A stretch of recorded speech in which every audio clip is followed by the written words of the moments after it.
Hello, my name is Elizabeth Castellani and I'm an Indiana State University LPN to BSN student currently in community health nursing. Today we're going to be focusing on a population at risk, and that population is the homeless and their problems with substance abuse.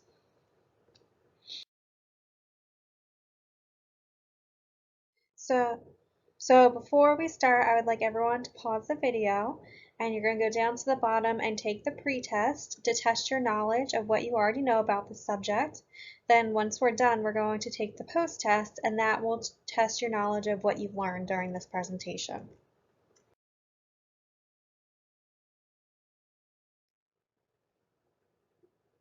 All right, so now that we're back, we'll go over the learning objectives first. The first is to define what it means to be homeless.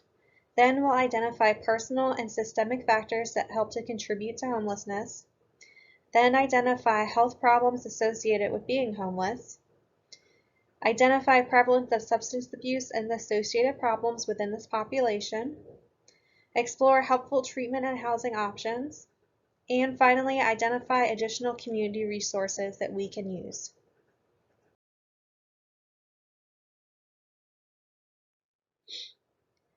So what does it mean to be homeless? In 2006, a research team by Heckmer and Josephson defined it as not being an owner or renter of housing, excuse me, and not a steady tenant, which basically means that you're not living within a housing facility for a large period of time. In developed countries, there are several personal and systemic factors that contribute to homelessness. Some personal ones include mental and physical illness, addictions, unemployment, and family issues. Some systemic barriers or factors that contribute to homelessness include discrimination within the marketplace and the workforce, insufficient housing, competition for that housing, and finally, insufficient support and resources. Additionally, in young homeless, it was found that there is also other factors including emotional distress, sensation seeking, delinquency, experiencing violence or abuse at home, and depression.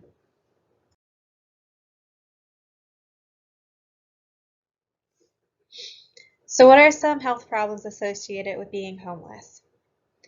70% of this population suffer with substance abuse, and 35% suffer from mental illness.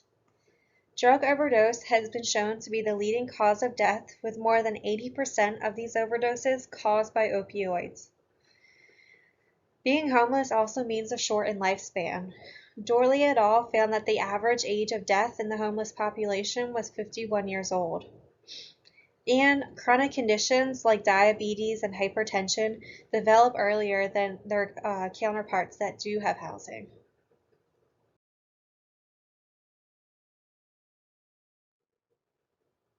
So what about substance abuse and being homeless?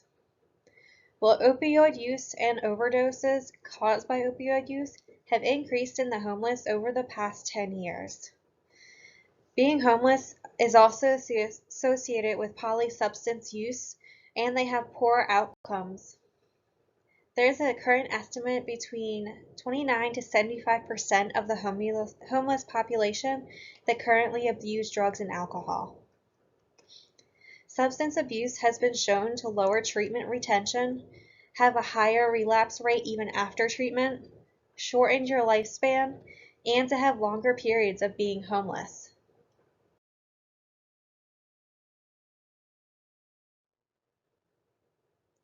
So what is substance abuse within the homeless population?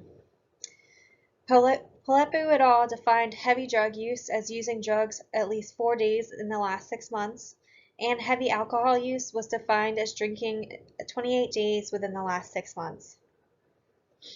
Current substance abuse issues also cause a decreased stability in housing options, meaning that they're more likely to not be able to hold a current residency and be out on the streets more likely.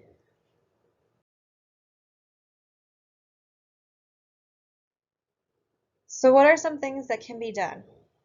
Well, the first is to look at housing options.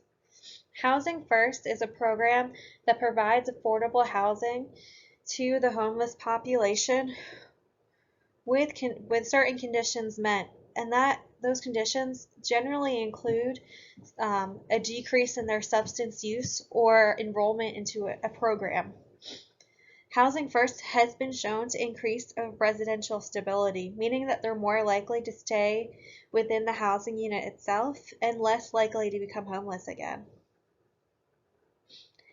This rehousing, either through Housing First or other projects, improves the confidence of these people, increases their independence and their self-care ability, as well as improves their motivation and their access to healthcare.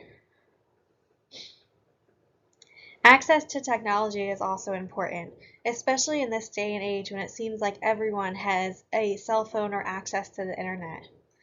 By providing access to technology for homeless, it gives them a valued item. It helps them to feel more socially conformed. It provides them access to very important resources and knowledge, and it helps them to sustain and build relationships with family and friends. Another option is the use of buprenorphine, which is a medication that has been used to reduce opioid cravings, illicit drug use, and improve life.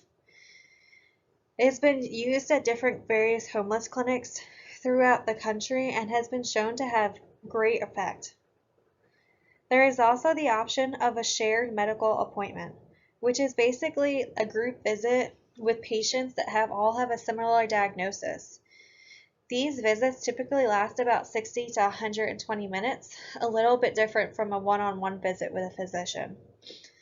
And these shared medical appointments have actually been shown to improve access to health care, allow the peer and social support, improve their own self-management, and allow for increased education, especially among the homeless population that abuse substances and alcohol.